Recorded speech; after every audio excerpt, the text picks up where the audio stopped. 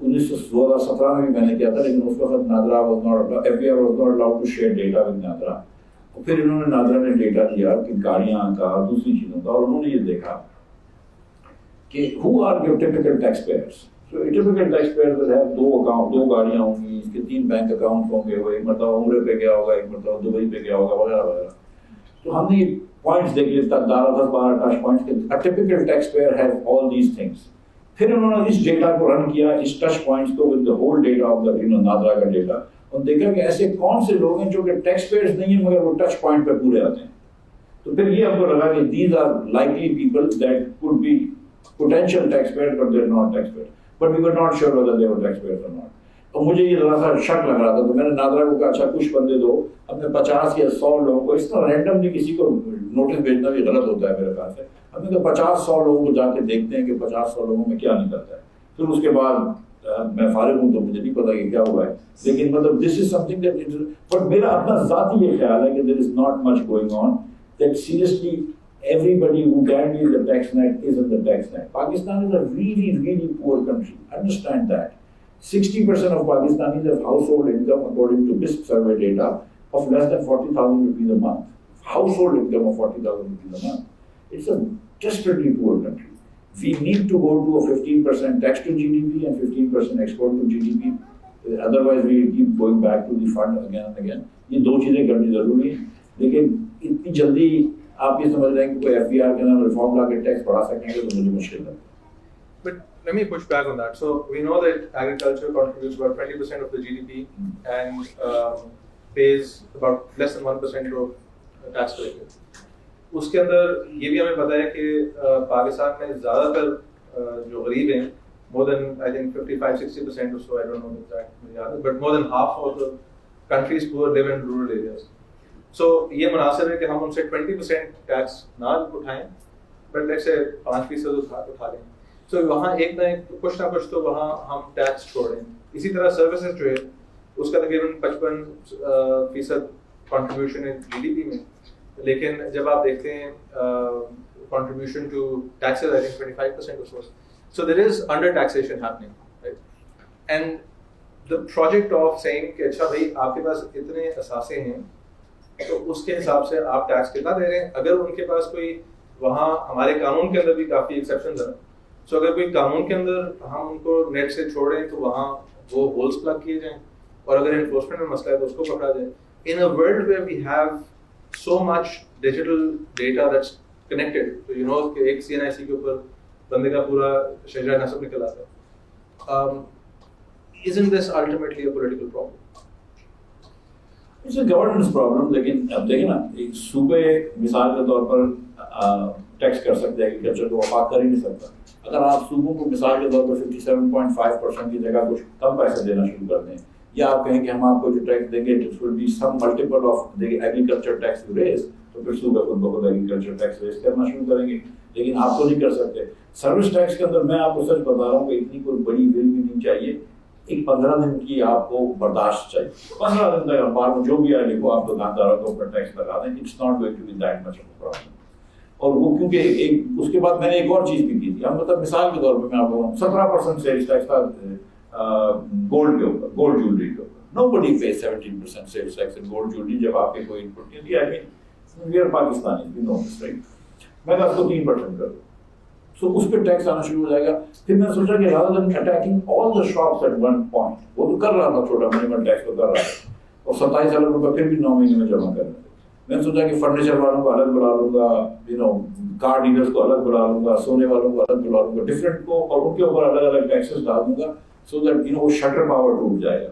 لیکن میں سیریسلی میں آپ کو بتاؤں, یہ میرا بہت وہ ہو گیا ہے کہ ہم ایک زمانے میں سوچتے تھے کہ ہم ملیشیا اور سنگاپور اور تھائی لینڈ کے پیئر کنٹری ہیں, انڈیا سے ہم آگے ہوتے تھے. 90 کی دہائی میں ہندوستان سے پیچھے رہ گئے, ہم بنگلہ دیش سے پیچھے رہ گئے, ہم بہت سارے ممالک سے پیچھے رہ گئے. اب شاید افغانستان ہم سے ایک ملک ہے جو شاید پیچھے ہے.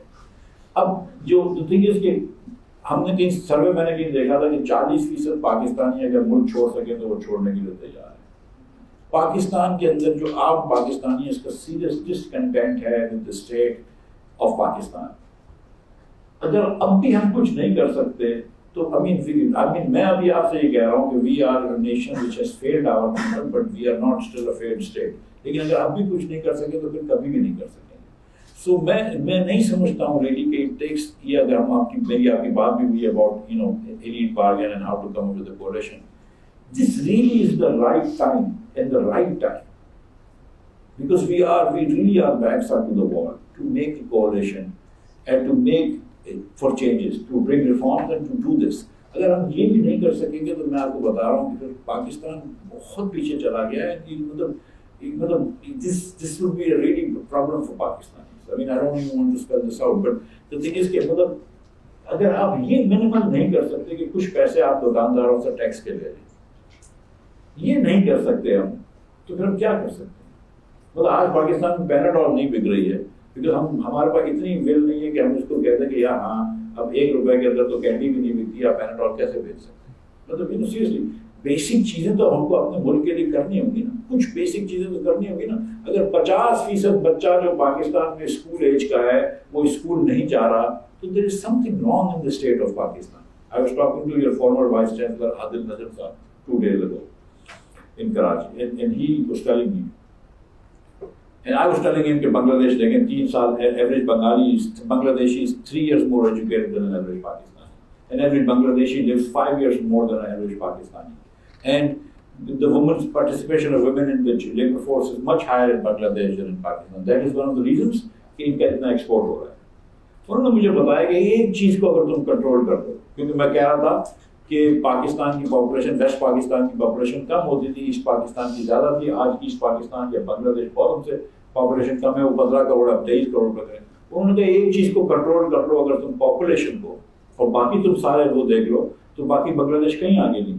Had we been able to control our population to the level of growth that Bangladesh has achieved, ہماری ایجوکیشن بھی زیادہ ہوتی ہے, ہم سارے HDIs کے اندر آگے چلے گا.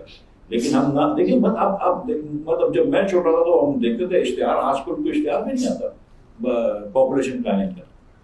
مطلب seriously you don't even see population planning clinics. 55 lakh لوگ ہر سال پاکستان میں نئے ہو جاتے ہیں, پاپولیشن بڑھ جاتی ہے. I think it's bigger than Gujranwala. 55 lakh people. I mean, this is crazy. So, I mean, seriously, I mean, where are we taking this country?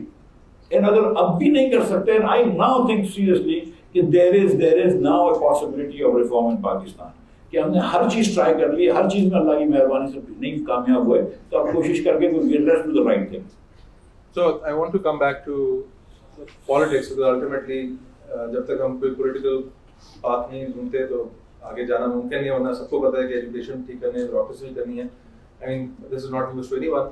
اور اس سے میں اس کانورسیشن سے اس لیے بھی گھبرا رہا ہوں کیونکہ یہاں پولیٹیکل سائنٹسٹ بیٹھے ہیں جو مجھ سے زیادہ قابل ہو اس ایریا میں.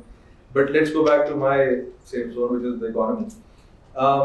You were fundamental to the development of the 2016 auto policy. اور اس پالیسی میں آپ نے کہا کہ گاڑیوں کی قیمتیں زیادہ ہیں, پارٹس کی لوکلائزیشن ہے نہیں, ٹرانسپورٹ ٹیکنالوجی نہیں ہو رہی, and so you double down on the import substitution model, right? And you said کہ on ختم ہو جائے گا اور ہمیں گاڑیاں فوراً ڈلیوری میں ملیں گی. My concern is کہ ہم نے نشاط کو امیر کر دیا, لکی کو امیر کر دیا, اور ہم میں سے کچھ لوگ بہتر گاڑیوں سے ضرور مستفید ہوئے کہ ہمیشہ ٹویوٹا اور ہونڈا پہ تھے, اور تھوڑے سے کورین برانڈز آ گئے, تھوڑے سے چائنیز برانڈز آ گئے. لیکن upon reflection, don't you think we have increased the constituency against trade liberalization? ہم نے نشاط اور لکی کا بھی انٹرسٹ زیادہ کریٹ کر دیا کہ وہ کہیں کہ نہیں بھائی امپورٹ نہ کرو. ایک تو میں آپ کی تصحیح کر دوں, ہم نے نشاط کو اور لکی کو امیر نہیں کیا, مزید امیر کیا ہے. امیر تو وہ پہلے سے تھے.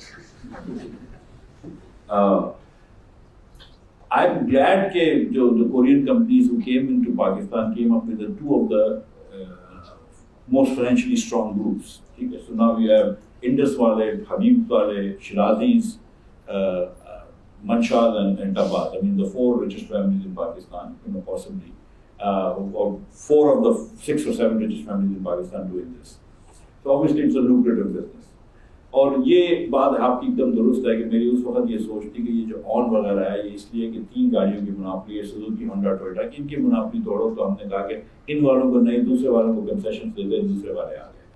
میری یہ سوچ نہیں تھی کہ انڈسٹریز ڈپارٹمنٹ جو ہے وزارت انڈسٹری کی انجینئرنگ ڈیولپمنٹ بورڈ کبھی پرائسز کم کروا سکے گا یا کبھی ریگولیٹ کر سکے گا. وہ ریگولیٹری اتھارٹی ہماری کمپلیٹلی کیپچر ہو جاتی ہے. ٹھیک ہے، ہم سوزوکی جو تھی، وہ سوزوکی گاڑی کا جو انجن بناتی تھی وہ شری لنکا کے اندر بھی ایکسیپٹیبل نہیں تھا. وہ یورو کی کلاسیفک یورو 1 2 3 4 ہے، اس یورو کی کلاسیفیکیشن میں بھی نہیں آتا تھا. اس کے اتنے یہ وہ ایفلوئنٹ اتنے برے سسٹمس تھے جو اس وقت میرے ذہن میں بات نہیں آئی. اس کے اندر کوئی ایکسپورٹ کا انسینٹیو ڈالنا چاہیے تھا. میری اس وقت یہ سوچتی کہ پہلے تو ان کو 5 گاڑیوں کو، ان کو 3 کو 2-3 کو اور لے آؤ. پھر جو بھی آیا ہے وہ رینو اس وقت بات کر رہے تھے کہ 2-3 گاڑی والے اور آ جائیں گے. اور اس کے بعد پھر اور ایکسپورٹ کا میں نہیں سوچ رہا تھا. اس کے بعد میں سوچا کہ یہ پہلی والی جو گاڑیاں ہیں ٹویوٹا، ہونڈا، ان کو بھی ایک انسینٹیو دے کے ان کی بھی نئی لائنیں آ جائیں گی اور پھر کمپٹیشن بڑھ جائے گا اور گاڑیاں سستی ہو جائیں گی. لیکن اس وقت میرے ذہن میں یہ بات نہیں تھی. میں سچی بات بتا رہا ہوں آپ کو کہ امپورٹ سبسٹیٹیوشن کا model is the model that is keeping Pakistan down. We really need to go to the export promotion model. اور وہ ضروری ہے. اور اب جب اس بار ہم نے جب امپورٹ کا جو ٹیمپرری بین کیا، ہم نے کہا کہ آدھی گاڑیاں آپ جتنے ہسٹوریکل امپورٹ کرتے تھے اس کا آدھا امپورٹ کر سکتے ہیں. تو then I talk to factory industries and minister industries. One of the thing جو میں سوچ رہا تھا وہی تھا کہ جو لوگ ایکسپورٹ کر سکتے ہیں ان کو، یا جو ایکسپورٹ کر رہے ہیں آٹو پارٹس وغیرہ، ان کو ہم کچھ آسانی کر دیں گے. اور میں نے ان سے بات بھی کی تھی کہ چلو ایکسپورٹ کرنا شروع کر دو. لیکن یہ آپ کی بات درست ہے کہ اس وقت میرے ذہن میں یہ بات نہیں تھی. and I did miss a trick. So if we want to think about industrial policy, ابھی آپ کے بعد میں خیال ہے پی ٹی آئی گورنمنٹ کے اندر موبائل فون کے اوپر یہی آپ اسی طرز کے اوپر انہوں نے کام کیا. اور دونوں کے اندر I think one of the motivations, اور کم از کم موبائل فونس کے اوپر تو ایکسپلسٹلی جو میری زیادہ گفتگو ہوئی ہے لوگوں سے جو اس پالیسی میں انوالو تھے، انہوں نے بھی یہی کہا کہ ہم نے ایک وجہ یہ تھی کہ ہم اپنا ٹریڈ ڈیفیسٹ کم کرنا چاہتے ہیں. مائی تھنکنگ از کہ اگر آپ ایک کمپلیٹلی ناک ڈاؤن یونٹ پارٹس بیسکلی سی کے ڈی جو ہوتا ہے وہ منگوا رہے ہیں اور آپ کی ویلیو ایٹ اپنے ملک میں 5 to 10% ہے، تو you would be better off not doing it. Great. The next section is called "What's a Reformer Doing in PMLN?" I'm going to start. Is it 5 o'clock yet? I'm going to start that by narrating a few facts. I've created recently about the late Miftah Ismail's chapter on Pakistan's economic history. وہ میں اکثر جگہوں پہ بات کرتا ہوں and I encourage all of you to read it. ملیا لودھی کی ایک ہیریٹیج بک ہے، اس کے اندر ان کا چیپٹر ہے، یا میرے ٹویٹ سے دیکھتے ہیں. میکال صاحب کہتے ہیں about 1993 Nawaz government that as rows of yellow cabs filled the parking lots at Karachi port, Pakistan's foreign exchange reserves started to dwindle with alarming speed until there was only a day's worth of imports left in the kitty, and we had to go back to the IMF. And so debt spiked during that PMLN government by about 20%. In November 97, the first motorway M2, which cost just shy of $1 billion, was inaugurated. Debt was at 30 billion and rose to 34 billion by the end of that stint. And finally, when you think about the dark years, 2013 to 17 or 18, اس دوران بھی ہمارے پاس، بلکہ آپ نے اپنی اور lectures کے اندر یہ کہا ہے کہ ڈھاکہ کے اندر زیادہ جہاز لینڈ کرتے ہیں کراچی، لاہور، اسلام آباد ملا کے. And yet we were building a $1 billion Islamabad airport. So the question is کہ دنیا کے اندر وقت اچھے بھی آتے ہیں، برے بھی آتے ہیں. ابھی برا وقت چل رہا ہے، کبھی بہتر وقت آتے ہیں. PMLN has never shown a willingness to do fiscal consolidation during those times. Why should we believe that the fourth time will be different? Okay, thank you. That was a good question. دیکھیں، یہ میرا ذاتی خیال ہے کہ 91-93 کا جو نواز شریف کا حکومت تھا، 2 سال کی جو حکومت تھی، that was possibly the best government in terms of economic reforms in Pakistan. جب آپ کے موبائل فونز انٹروڈیوس ہوئے، آپ کے ٹیلی فونی کو بینکوں کو پرائیویٹائز کرنے کی بات ہوئی، دیگر چیزوں کو پرائیویٹائز کرنے کی بات ہوئی، جو بھٹو صاحب نے نیشنلائز کر لیے تھے. وہ جنرل ضیاء صاحب بھی پرائیویٹائز نہیں کر سکے اپنے 11 سالوں میں، پھر بہت ساری چیزوں کو نواز شریف نے پرائیویٹائز کیا. تو اس وقت تو ایک آئی تھنک چیز تھی. یہ جو گاڑیاں وغیرہ منگوائی تھیں 91 دوران میں جو 3 لاکھ روپے کا ایک لون تھا، یوتھ لون کا اسکیم تھی واٹ ایور، اس کے اندر you could have taken maybe the banks would have taken better security and all that stuff. لیکن یہ میں آپ کو بتاؤں کہ جو یہ اس بار ٹرف لون دیے مثال کے طور 570,000 روپے آپ نے ٹرف لون کے دے دیے. امیر ترین پاکستانیوں 1% کا لون دیا ہے. اس کے علاوہ یہ ٹرف لون کے علاوہ جو آپ نے لونس دیے امپلائی ریٹینشن کے لیے، تو ایوریج لون جو تھا وہ 50 کروڑ روپے کا ایوریج لون کا تھا. آپ کن کو دے رہے ہیں امپلائی ریٹینشن کو؟ کووڈ کے درمیان آپ بڑی بڑی فیکٹریوں کو دے رہے ہیں. فیکٹریاں پاکستان میں 2-3 ہفتوں سے زیادہ بند ہی نہیں ہوئی ہیں. I mean, I have factories in Pakistan, Lahore میں بھی ہے، کراچی میں بھی ہے، بلوچستان میں بھی. I know کہ 2 ہفتے سے زیادہ کوئی فیکٹری بند نہیں ہوئی ہے. 2-3 ہفتے میں ایکسپورٹ کو آپ نے ایگزمپشن دے دیا، فوڈ کو آپ نے ایگزمپشن دے دیا، پیکیجنگ کو آپ نے ایگزمپشن دے دیا. تو پہلے دن سے ایگزمپشن دی ہوئی تھی. 2 ہفتے بعد تو ساری فیکٹریاں کھلی ہوئی تھی پاکستان میں. لیکن آپ نے پیسے دے دیے فیکٹری والوں کو، اور جن کو ایکچولی دینے کی ضرورت تھی وہ باربر شاپس تھیں، وہ سلامس تھے، وہ بیکریز تھیں جو کہ بند ہو گئی تھی، جن کے پاس ایسے ہی نہیں ہوتے تھے کہ ایک باربر آیا اگر اس کے پاس 5 کرسیاں لگی ہیں، جی ہائڈ 4 other people، تو اس کے پاس تو پیسے نہیں تھے، ان کو تو آپ نے لون دیے نہیں. تو ایک تو یہ ہے کہ تھوڑی سی آپ کو یہ جو ہوتی ہے نا کہ کبھی غریب لوگوں کو حکومت کی کوئی لارجائز ہو جاتی ہے تو بہت زیادہ چبھتی ہے کہ غریب کو ٹیکسی کے پیسے دے دیے تو آپ کو بہت برا لگنے لگا. ٹھیک ہے، اس کو بھی آ کے مطلب پاکستان کے اندر یہ مطلب سب نے تھوڑا تھوڑا کرا ہوا ہے. امیر لوگ بھی جو امیر بنے گا انہوں نے بھی سستے لون لے لی اور رائٹ آف کروا دی، تو کسی غریب آدمی نے لے لی ٹیکسی تو کوئی موت نہیں آ جائے گی. یہ تو ایک بات ہو گئی. چھوڑ دوسری آپ کی جو بات ہے کہ why would PMLN not reform؟ Seriously جو میں آپ سے پرانا جواب دے رہا تھا کہ PMLN should reform, every political party should reform. And the question is not کہ PMLN کو آپ جج کریں in isolation to other political actors, against some ideal from economics or some ideal from political science or whatnot. Judge PMLN against other political parties. How is PMLN compared to PTI? How is PMLN compared to People's Party? How is PMLN compared to other political parties? اس کے اندر دیکھیں تو I think PMLN comes out and holds its own.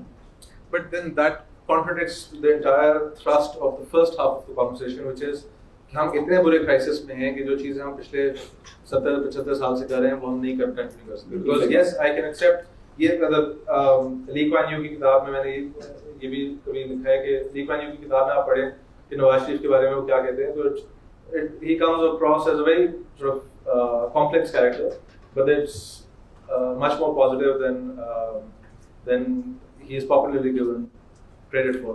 میں اس طرح agri کرتا ہوں. لیکن اگر ہم یہ ایگری کر رہے ہیں کہ پاکستان 19-20 کے فرق سے اپنے آپ کو بچا نہیں سکتا، دین 19-20 کی بہتری اور سیاست، میں یہ بات مان لیتا ہوں for the sake of argument کہ PMLN 19-20 بہتر ہے دوسری جماعتوں سے. But that's not what we need here, right? So and there has been consistent. ایک تو یہ کہ there have been PMLN has been in power at times of relative stability. Pakistan میں کبھی بھی حالات بالکل پرفیکٹ نہیں ہوتے, and has had relatively sort of stable control of government.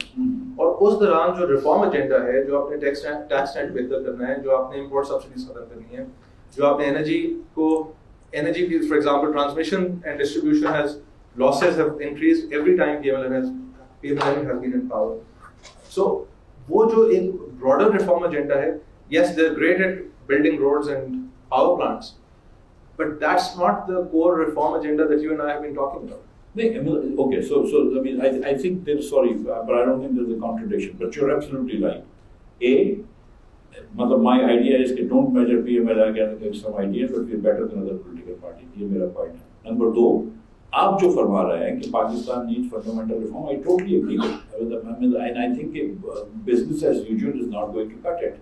مطلب اگر PMLN، ہم تو خیر coalition government اور جب الیکشن ہوں گے، PMLN بھی اگر یہ اسی طرح کرتے رہے اور PTI بھی اسی طرح کرتی رہی، کوئی میں آپ کو بتاؤں کوئی بھی ملک دشمن نہیں ہوتا، کوئی خراب نہیں چاہتا ہے. جو بھی حکومت چاہتی ہوتی ہے وہ چاہتی ہے کہ ملک اچھا ہو جائے. یہ پاگل بننے والی بات ہے کہ فلاں ہے سیکورٹی تھریٹ یا فلانا انڈین ایجنٹ یا فلانا یہودی ایجنٹ ہے. کوئی کسی کا ایجنٹ نہیں ہوتا. ٹھیک، تو مطلب یہ سب حکومت، سب پارٹیاں یہ چاہتی ہیں. عمران خان بھی یہ چاہتے ہوں گے اور چاہتے ہیں کہ ملک اچھا ہو جائے جب وہ حکومت میں ہو، اور دوسرے لوگ بھی یہ چاہیں گے کہ ملک اچھا ہو جائے جب وہ حکومت میں ہو. لیکن business as usual is not going to matter.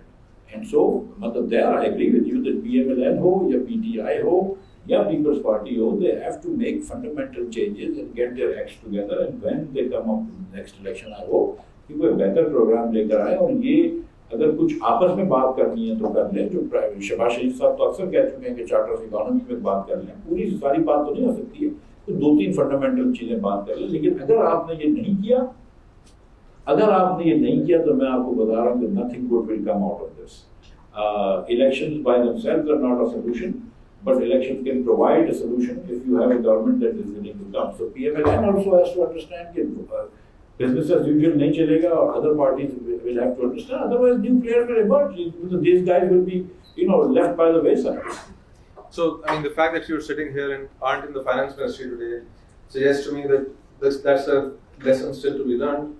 And so the question then becomes, how do we imagine a better political party?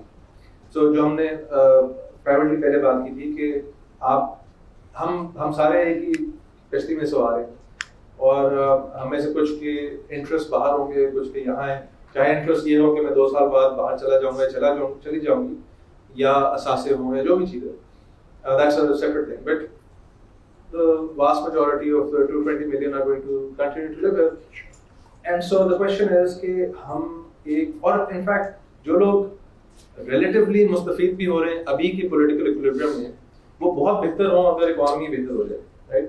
So آج میں پڑھ رہا تھا کہ پولیٹیکل انسٹیبلٹی جو کہ ووٹ آف نو کانفیڈنس سے بھی شاید ہو, شاید کو سے ہو, اور مختلف چیزوں سے ہو, سے within 30 years the average economy loses 25% of income.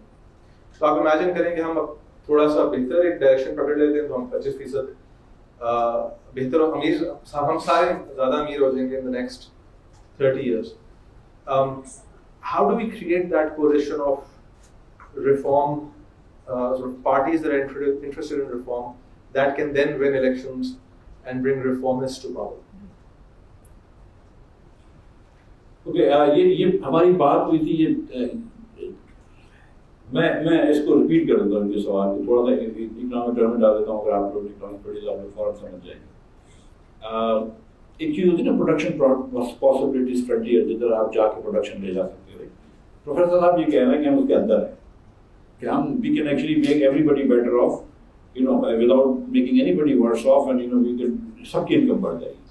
تو یہاں تک یہ بات ایک دم درست ہے, اور یہاں تک ہی درست ہے. ہوتا یہ کہ there is always a bargaining going on, وہ جیسے کہ کور ہوتی ہے, so اس میں 2 چیزیں ہیں. ایک تو جب بارگین ہو رہی ہوتی ہے تو یہ بارگین ہو رہی ہوتی ہے کہ ابھی میں یہاں کھڑا ہوا ہوں, and this way کہ I come here and I get better off. دوسرا ابھی یہاں کھڑا ہے, he gets better off here. تو ہم دونوں کو جب ادھر اگر آ جائیں گے تو both will be better off. لیکن اب ادھر آنے کے لیے میں سوچ رہا ہوں کہ میں ادھر آ جاؤں, وہ یہ سوچ رہا ہے ادھر آیا, تو ایک یہ بارگین ہو رہی ہے. تو ایک یہ مسئلہ ہے. دوسرا, it's not clear to me, it's not clear to the elites that wholesale change will make them better off. They are actually fearful that it will be worse off. Now there are 2 reasons for this.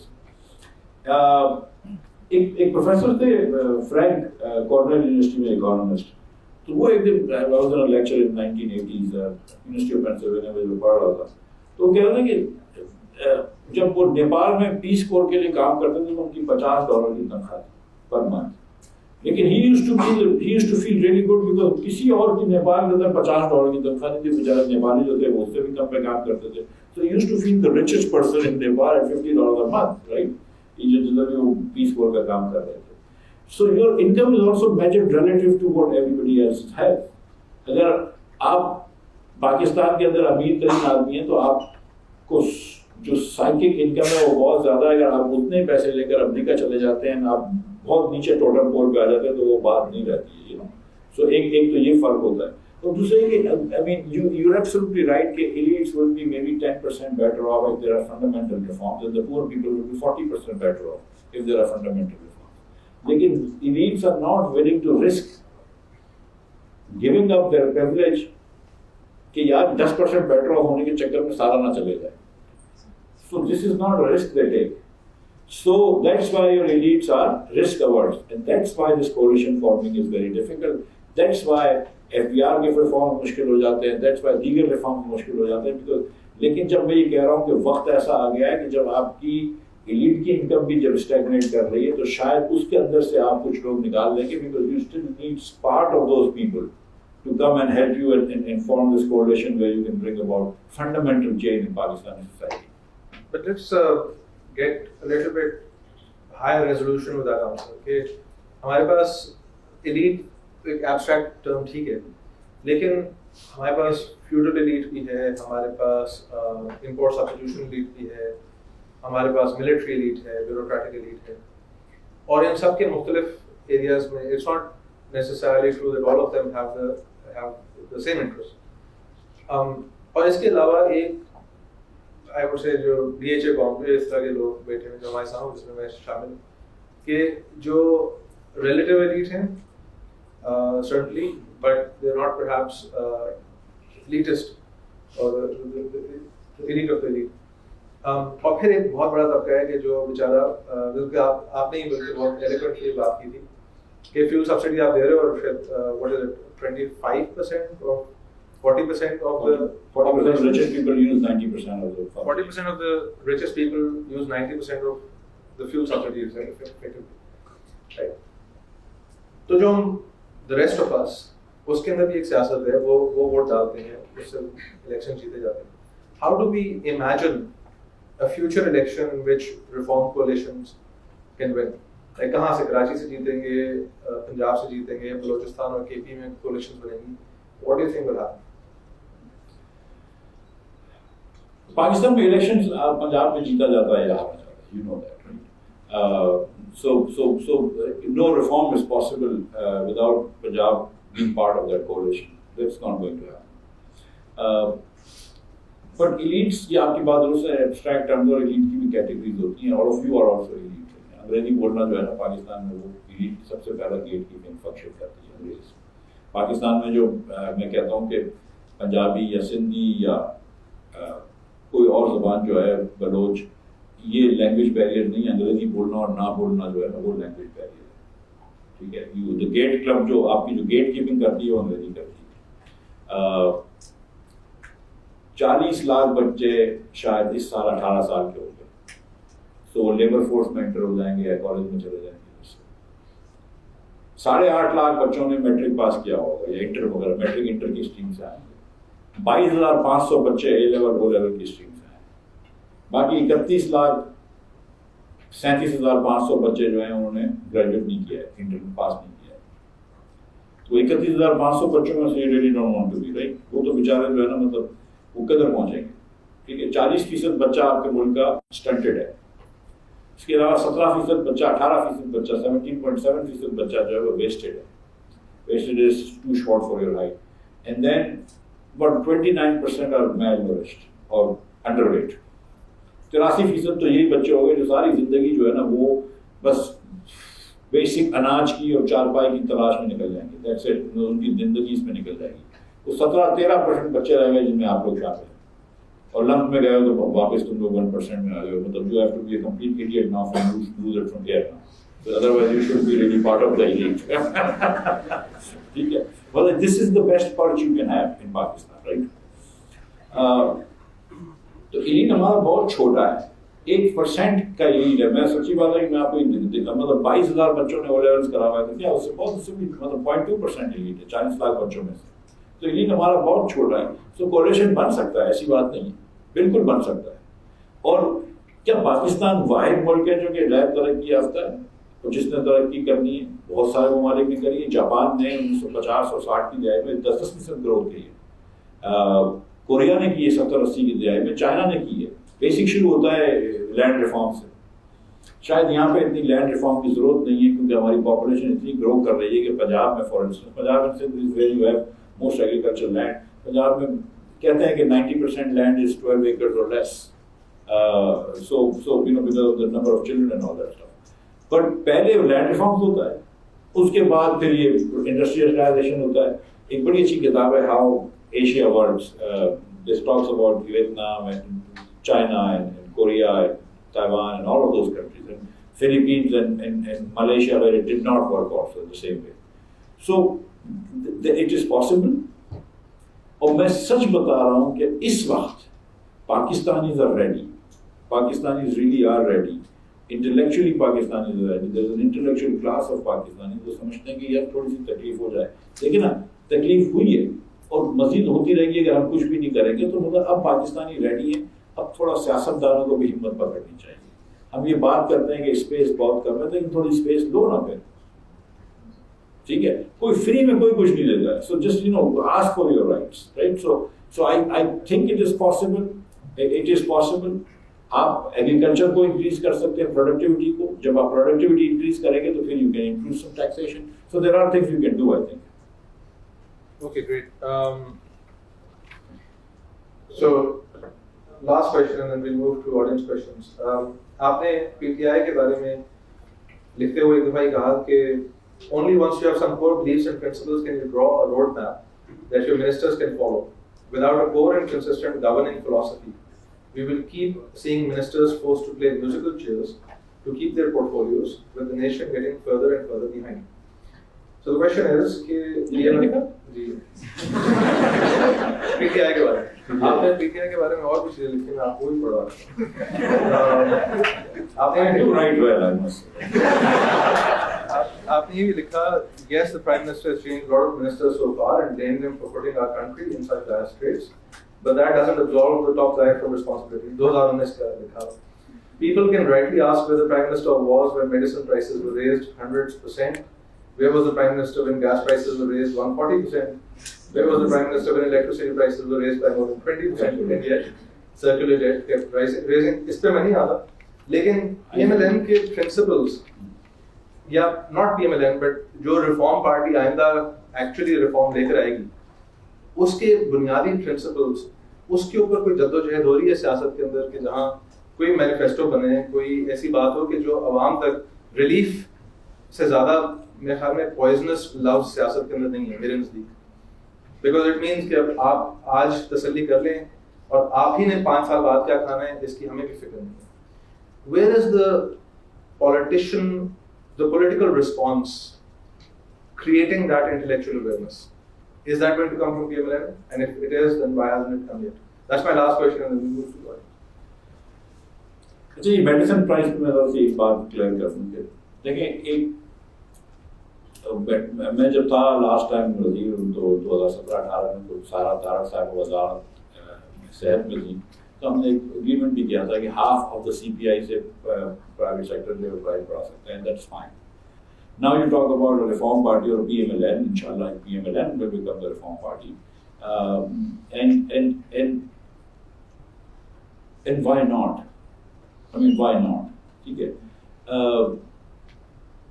میں یہ seriously یہ سمجھتا ہوں کہ ایک چیز جو بڑی اچھی ہوئی ہے پچھلے 5-10 سالوں میں, عمران خان کا اس میں بہت بڑا ہاتھ ہے, اس کے a lot of people who were not part of the political discussions have entered the political discussion. Social media کی بھی بات اس میں ہے, obviously Twitter پہ, Facebook پہ ہوتا ہے, لیکن آج جو کالج کے فرسٹ ایئر میں یا میٹرک میں, انٹر میں یا وہ لیول میں بچہ اویئر ہوتا ہے, اتنا شاید میں اویئر نہیں تھا when I was growing up. So I'm happy کہ our children are so aware. We have these good universities in Karachi, in Lahore, and hopefully in other cities too we will also have these. So آپ لوگ aware بھی ہیں, آپ لوگوں کو پتہ بھی ہے. I think کہ there is a lot of participation of Pakistanis from across the spectrum جو political discourse میں شامل ہیں. And جب اتنا ڈسکنٹینٹ ہے, جب میں نے آپ سے بات کی تھی کہ 40% پاکستانی ملک کو چھوڑنا چاہتا ہے, اس ڈسکنٹینٹ کے ساتھ I have to believe کہ there has to be a willingness to change things the way we do, just to try new things. مطلب یو نو ایک مسلم لیگ کے اندر بھی ایک آئی گیس ریلیکٹنس ہے ٹو ٹرائی نیو تھنگس, لیکن we have to try new things and we have to come up with this manifesto which now understands Pakistan the way it is, in a positive way, not in a normative sense, and then takes it forward. کہ یہاں پہ ہم کھڑے ہیں, یہاں پہ دنیا جا چکی ہے, یہ مسئلے ہیں ہمارے فارن پالیسی میں, یہاں پہ ہم نے فنڈامنٹل غلطیاں کی ہیں, یہ ہم نے غلطی کری ہے بنگلہ دیش کے ساتھ, یہ ہم نے چھوٹے صوبوں کے ساتھ مسائل ہیں, یہاں پہ ان کو بھی مسئلے ہیں, یہاں پہ ان کو مطلب سینس آف ڈیپریویشن ہے, یہاں پہ مطلب یہ this is why we have these Pakhtun movements, this is why we have these issues, this is why we have privatization ضروری ہے یا یہ ضروری نہیں ہے.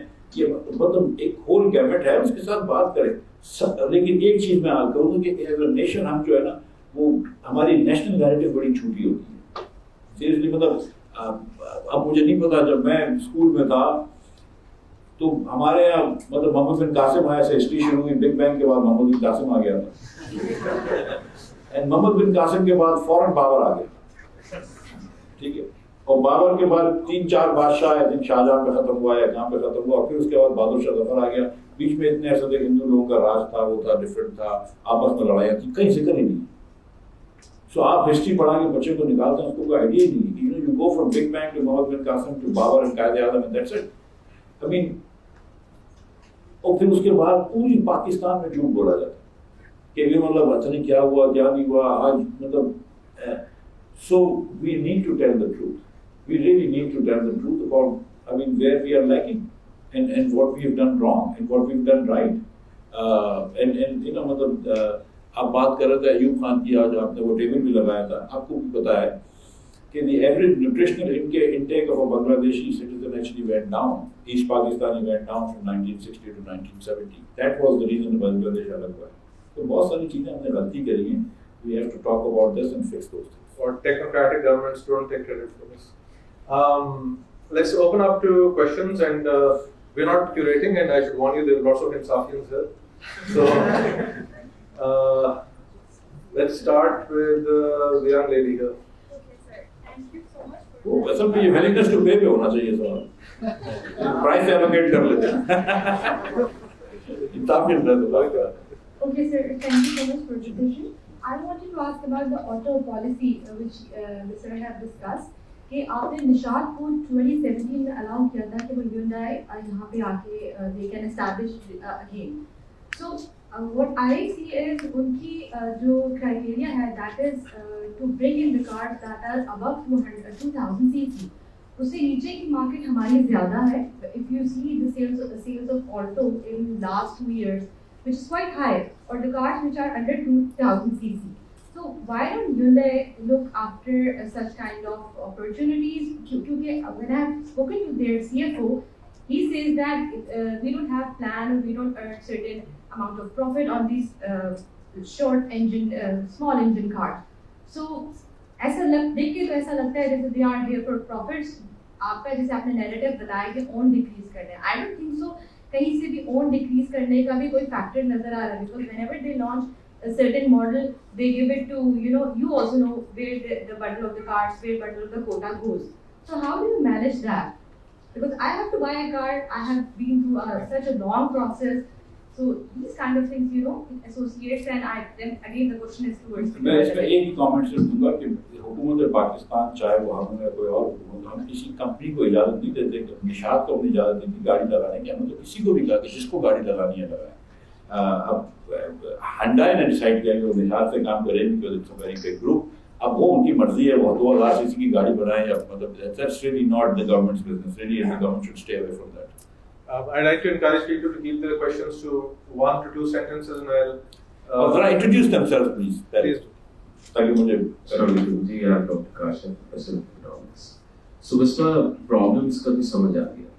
سو جو بڑا ٹریڈ آف گورنمنٹس فیس کرتی ہیں وہ ہے جی کہ business as usual versus the structural reforms, and there is a political cost of structural reform. تو آپ نے اپنے ٹینیور میں کون سا ایک ایسا اسٹیپ لیا جو کہ اسٹرکچرل ریفارم کی کیٹیگری میں آئے گا, اور اس کی لانگ ٹرم وائبلٹی کیا تھی؟ میں نے ایک چیز کی تھی, وہ تھا کہ جب ہم نے یہ شروع کیا تھا بجٹ, تو جب یہ بجٹ بنا تو 152 ارب روپے کا پرائمری ڈیفیسٹ ہم نے دکھایا, پرائمری سرپلس دکھایا تھا, سوری 152 ارب.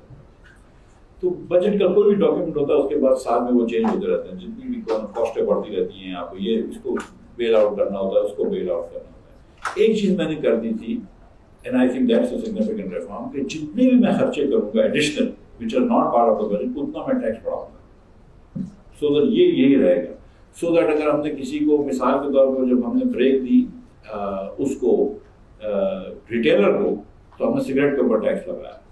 سو ایک چیز جو میں سمجھتا ہوں which is very important for Pakistan structurally, اس کی جو آپ شروع میں لکھ دیتے ہیں کہ 52,000 روپے کا 152 روپے جو بھی آپ کا سرپلس تھا آپ اس کو ادھر لے کر چلیں.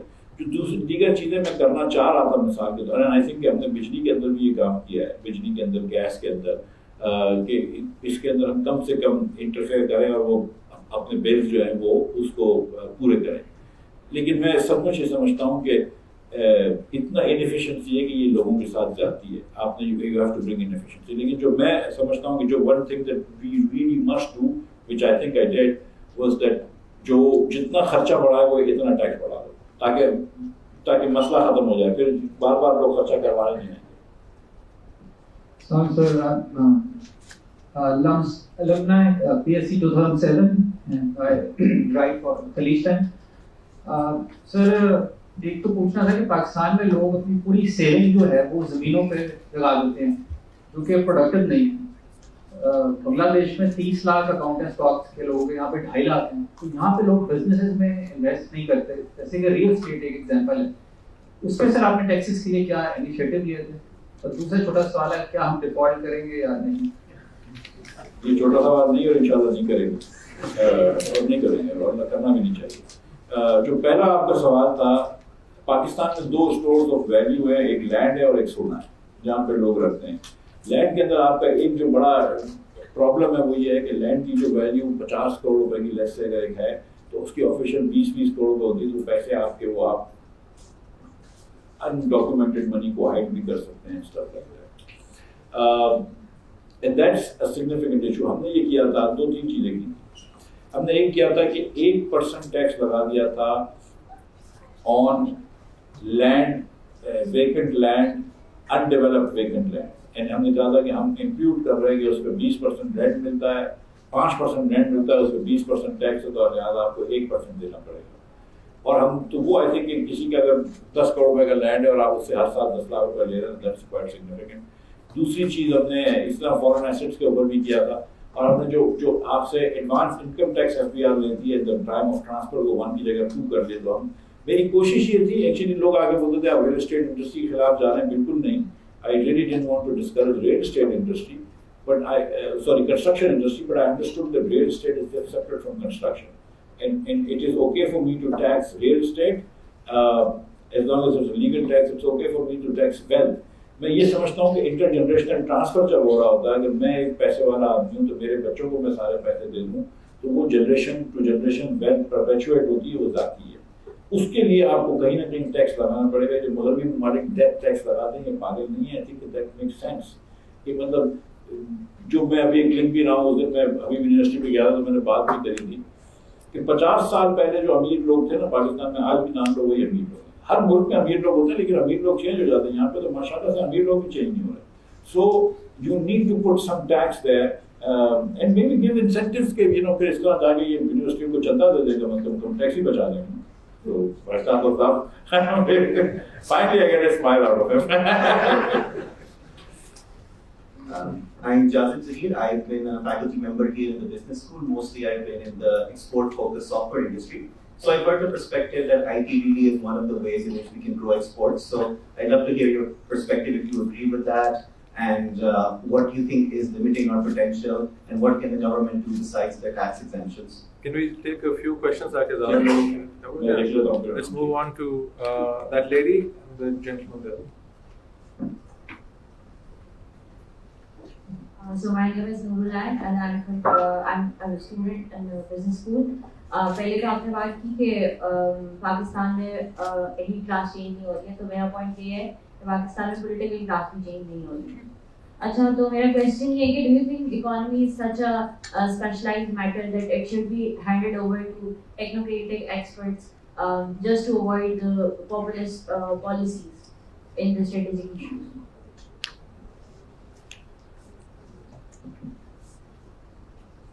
Assalamualaikum, my name is Afan. Thank you for coming to LUMS.